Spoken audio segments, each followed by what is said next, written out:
नमस्कार विद्यार्थी मित्र हो. स्वागत आहे तुमचे आपल्या हक्काच्या चॅनलवर ज्याचे नाव आहे स्टडी विथ संकेत. मित्रांनो, आज आहे 10 एप्रिल 2026 आणि आपण बघणार आहोत आजचे महत्त्वपूर्ण चालू घडामोडी जे तुमच्या एक्झामसाठी अत्यंत महत्त्वाचे ठरणार आहे. प्रश्न क्रमांक पहिला आहे, अलीकडेच कोणत्या देशाने 1000 किमी क्वांटम कम्युनिकेशन नेटवर्कची यशस्वी चाचणी केली आहे? तर बघा, याच्यामध्ये आपले उत्तर ठरणार आहे ऑप्शन सी, भारत. बघा, क्वांटम कम्युनिकेशन हे काय आहे? आधी रेडिओ वेव्हने सिग्नल पाठवले जात होते, पण आता हे क्वांटम फिजिक्सचा वापर करून ह्या कम्युनिकेशन नेटवर्कचा वापर केला जाईल. याच्यामुळे हॅकिंग करणं खूप कठीण होतं. या असे म्हणू शकता की तुम्ही हॅकिंग करणं संभव नाही राहत. त्याच्यानंतर आपण याच्याबद्दल थोडीफार माहिती बघून घेऊया. बघा, हे जे नेटवर्क आहे पूर्णपणे हॅक प्रूफ आहे, म्हणजे हे हॅक होणार नाही आणि याची माहिती कोणी चोरू शकणार नाही. तसेच बघा, हे भारताच्या नॅशनल क्वांटम मिशन या अंतर्गत विकसित करण्यात आले आहे. तसेच बघा, मिशियस हे चीनने विकसित केलेले जगातील सर्वात पहिले क्वांटम कम्युनिकेशन सॅटेलाईट आहे. तसेच बघा, क्वांटम कम्युनिकेशनचे जनक बघितले तर ते कोण आहे? चार्ल्स बॅजेज हे क्वांटम कम्युनिकेशनचे जनक मानल्या जातात. त्याच्यानंतर बघा, क्वांटम कम्युनिकेटिंग संकल्पना रिचर्ड फेमन यांनी मांडली आहे आणि याच्यामध्ये इस्रोचा सहभाग आहे. बघा, इस्रोने 300 मीटर अंतर फ्री स्पेस क्वांटम कम्युनिकेशन चाचणी यशस्वी केली आहे. त्याच्यानंतर प्रश्न क्रमांक दुसरा बघूया. प्रश्न क्रमांक दुसरा आहे, बॅडमिंटन आशिया चॅम्पियनशिप 2026मध्ये कोणत्या भारतीय खेळाडूंनी पुरुषांच्या एकेरी उपांत्य म्हणजेच क्वार्टर फायनलमध्ये प्रवेश केला आहे? तर बघा, क्वार्टर फायनलमध्ये पोहोचणारा खेळाडू ठरला आहे आयुष शेट्टी. बघा, आयुष शेट्टी हा भारताचा उगवता बॅडमिंटन स्टार असून त्याने ज्युनियर स्तरावरील चांगली कामगिरी केली आहे आणि ही स्पर्धा आशिया खेळाडूंसाठी ऑलिम्पिक आणि जागतिक क्रमवारीत गुण मिळवण्यासाठी महत्त्वाची आहे. तसेच बघा, हे आशिया बॅडमिंटन चॅम्पियनशिपचे यजमान शहर बघितले तर एक आहे निंबो, जे चीनचे आहे. या खेळाची स्थापना 1962मध्ये करण्यात आली होती आणि भारताचे पहिले सुवर्ण विजेते पदक बघितले तर ते कोण आहे? दिनेश खन्ना यांनी 1965मध्ये याच्यामध्ये सुवर्णपदक जिंकले होते. त्याच्यानंतर बघा, सात्विक साईराजन रंकारेड्डी आणि चिराग शेट्टी या जोडीने 58 वर्षानंतर भारताला या स्पर्धेत सुवर्णपदक मिळवून दिले आहे. तसेच पी.व्ही. सिंधू हिने 2014, 2022 या स्पर्धेमध्ये कांस्य पदक जिंकून दिले आहे. त्याच्यानंतर प्रश्न क्रमांक तिसरा बघूया. मेटाने नुकतेच कोणते नवीन AI मॉडेल लॉन्च केले आहे जे जागतिक AI स्पर्धेत महत्त्वाचे मानले जात आहे?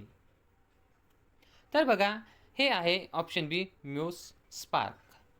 बघा, हे जे म्यूज स्पार्क आहे हे एक AI सिस्टम आहे. ज्या प्रकारे जेमिनी, ChatGPT आहे तसेच हे मेटाने विकसित केले आहे.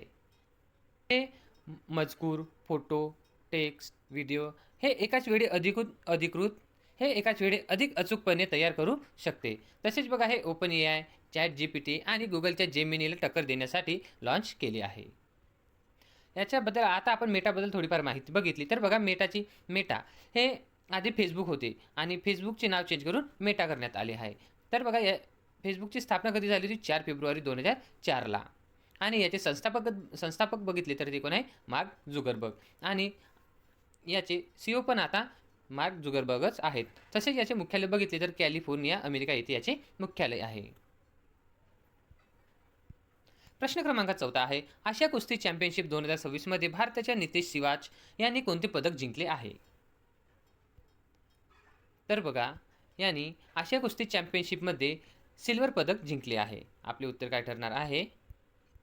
ऑप्शन बी. तसेच बघा, हा जो नितेश सिवाच याने फ्रीस्टाईल कुस्तीमध्ये भारताचे प्रतिनिधित्व करून रौप्य पदक जिंकले आहे. तसेच ही स्पर्धा 2026च्या आगामी आशिया खेळासाठी पूर्वतयारी मानली जाते. भारतासाठी आशिया कुस्ती चॅम्पियनशिपमध्ये सुवर्णपदक जिंकणारे करतराज सिंग हे पहिले व्यक्ती होते ज्यांनी 1983मध्ये पद जिंकले होते. त्याच्यानंतर प्रश्न क्रमांक 5 आहे, भारत सरकारने कोणत्या शेजारच्या देशाला अलीकडे पूर आणि भूकंपानंतर मानवतावादी मदत पाठवली आहे? तर बघा, हा देश ठरला आहे अफगाणिस्तान. बघा, भारताने ऑपरेशन दोस्ती किंवा तत्सम मोहिमेमार्फत अफगाणिस्तानला गहू आणि औषधींचा पुरवठा केला आहे. तसेच बघा, तालिबान शासन असूनही भारत केवळ तिथल्या सामान्य जनतेशी मदतीसाठी ही मदत पाठवली आहे. तसेच बघा, आपण अफगाणिस्तानवरील प्रश्न बघत आहोत, तर अफगाणिस्तानबद्दल थोडीफार माहितीसुद्धा बघूया. बघा, अफगाणिस्तानची राजधानी बघितली तर ती आहे काबूल आणि इथले चलन बघितली तर ती आहे अफगाणी रुपया. तसेच बघा, राष्ट्रप्रमुख आहे हेबतुल्ला अखुंदजाद, तर पंतप्रधान आहे मुल्ला हसन अखुंद. त्याच्यानंतर प्रश्न क्रमांक 6 आहे, एप्रिल 2026 मध्ये सुरू झालेल्या हंगामापादाद मेमोरी ट्रॉफीचा संबंध कोणत्या खेळाशी आहे? तर बघा, हा संबंध आहे फुटबॉल आणि व्हॉलीबॉलशी. तसेच बघा, ही ट्रॉफी शहीद हवालदार हंगपाम दाद यांच्या समर्थनावर अरुणाचल प्रदेशमध्ये आयोजित केली जाते. ईशान्य भारतातील तरुणांना खेळाच्या प्रवाहात आणणे या मागचा हा मोठा उद्देश आहे. आता आपण प्रश्न क्रमांक 7 बघूया. जगातील सर्वात मोठी आरोग्य विमा योजना आयुष्यमान भारत मध्ये आता कोणत्या वयोगटातील सर्व नागरिकांचा समावेश करण्यात आला आहे? तर बघा, याच्यामध्ये समावेश करण्यात आला आहे ऑप्शन सी 70 वर्षावरील. जे पण आता 70 वर्षापेक्षा जास्त वयाचे व्यक्ती आहेत त्यांचा याच्यामध्ये समावेश करण्यात आला आहे. तसेच बघा, 70 वर्षावरील सर्व वृद्धांना मग ते त्यांचे उत्पन्न किती असो, आता 5 लाखापर्यंत मोफत उपचार मिळणार आहे. तसेच बघा, ज्येष्ठ नागरिकांच्या आरोग्यासाठी राबवली जाणारी ही जगातील सर्वात मोठी सरकारी योजना आहे. त्याच्यानंतर प्रश्न क्रमांक 8 आहे, खगोलशास्त्रज्ञांनी अलीकडेच पृथ्वीपासून 120 प्रकाश वर्ष दूर कोणत्या प्रकारच्या ग्रहांचा शोध लावला आहे? तर बघा, हा शोध आहे ऑप्शन बी 2 पृथ्वीसारखे ग्रह. हा एक आणि हा एक असे मिळून 2 ग्रह आहे.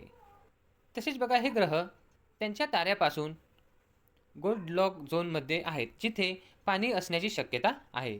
जेम्स वेब स्पेस टेलिस्कोपच्या द्वारे या ग्रहांचा शोध घेतला आहे. तसेच आपण बघूया आता सूर्यापासून क्रमानुसार ग्रह. बघा, सूर्याच्या सर्वात जवळचा ग्रह बघितला तर तो आहे बुध. त्याच्यानंतर शुक्र, मग तिसऱ्या क्रमांकावर येतो पृथ्वी, जिथे आपण राहतो. त्याच्यानंतर आहे चौथा मंगळ ग्रह, ज्याला लाल ग्रह सुद्धा म्हटले जाते. त्याच्यानंतर आहे गुरु, हा ग्रहामधील सर्वात मोठा ग्रह आहे. त्याच्यानंतर आहे शनी, मग युरेनस आणि नेप्च्यून, असे हे 8 ग्रह क्रमानुसार आहे आणि हे दुरीनुसार ग्रह आहेत. त्याच्यानंतर प्रश्न क्रमांक 10 बघूया. दरवर्षी 10 एप्रिल रोजी कोणता दिवस जागतिक आरोग्य क्षेत्रातील संबंधित साजरा केला जातो? तर हा दिवस कोणता आहे? ऑप्शन बी जागतिक होमिओपॅथी दिन. आपले उत्तर काय आहे? ऑप्शन बी.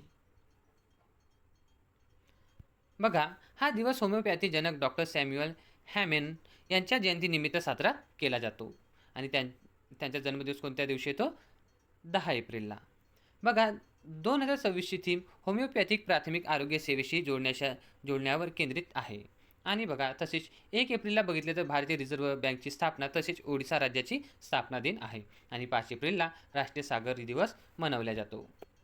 त्याच्यानंतर प्रश्न क्रमांक 10 आहे, एप्रिल 2026 मध्ये कोणत्या अंतराळ संस्थेने ॲस्टेरॉइड 2026 GD या लघुग्रहांच्या पृथ्वी जवळून जाण्याचा इशारा दिला आहे? तर बघा, हा इशारा कोणी दिला आहे? ऑप्शन सी नासाने. बघा, हा लघुग्रह पृथ्वीच्या कक्षेतून खूप जवळून जाणार असल्यामुळे नासाने याला पोटेन्शियल हॅझार्डस श्रेणीतील ठेवले आहे आणि अशा लघुग्रहांचा अभ्यास करण्यासाठी नासाने DART सारख्या मोहिमा राबवल्या आहे.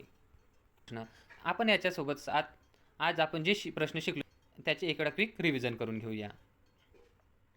बघा, अलीकडे कोणत्या देशाने 1000 किमी क्वांटम कम्युनिकेशन नेटवर्कची यशस्वी चाचणी केली आहे? तर तो आहे आपला देश भारत. त्याच्यानंतर प्रश्न क्रमांक 2 आहे, बॅडमिंटन आशिया चॅम्पियनशिप 2026 मध्ये कोणत्या भारतीय खेळाडूने पुरुष एकेरी क्वार्टर फायनलमध्ये प्रवेश घेतला आहे? तर तो आहे आयुष शेट्टी. त्याच्यानंतर आहे, मेटाने नुकतेच कोणते नवीन AI मॉडेल लॉन्च केले आहे जे जागतिक AI स्पर्धेत महत्त्वाचे मानले जात आहे? तर ती काय आहे? म्योस स्पार्क. त्याच्यानंतर प्रश्न क्रमांक 14 आहे, आशिया कुस्ती चॅम्पियनशिप 2026 मध्ये भारताच्या नितेश शिवांश यांनी कोणते पदक जिंकले आहे? तर ते पदक आहे रौप्य.